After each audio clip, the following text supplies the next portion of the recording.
चलिए एक प्रश्न है जो पॉलिटिकल साइंस से है। धन विधेयक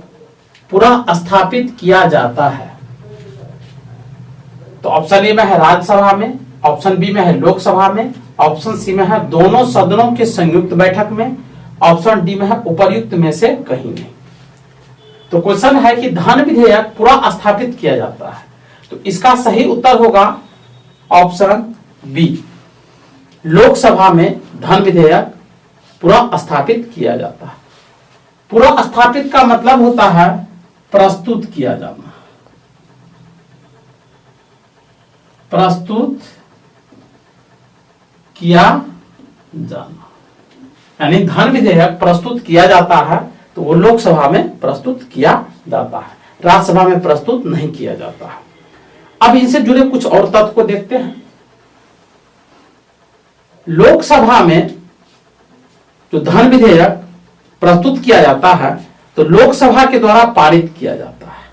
और लोकसभा के द्वारा जब पारित किया जाता है तो उसके बाद राज्यसभा के पास वो भेजा जाता है, राज्यसभा के पास भेजा जाता है उनकी सिफारिश के लिए, राज्यसभा की सिफारिश के लिए। अब राज्यसभा उसे केवल 14 दिन तक ही अपने पास रख सकता है, केवल वो 14 दिनों तक ही अपने पास रख सकता है, और इससे अधिक रोकता है तो लोकसभा को यह महसूस होता है कि वह जिस रूप में उसे पारित किया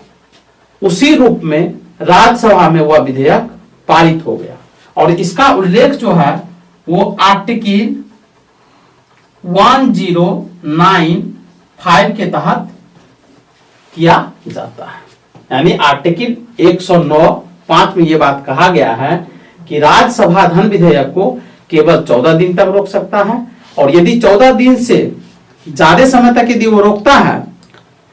तो लोकसभा को यह महसूस हो जाता है कि जिस रूप में वह धन विधेयक को पारित किया है उसी रूप में राज्यसभा भी उसे पारित कर दिया है। दूसरी बात है कि अनुच्छेद आर्टिकल 1091 के तहत धन विधेयक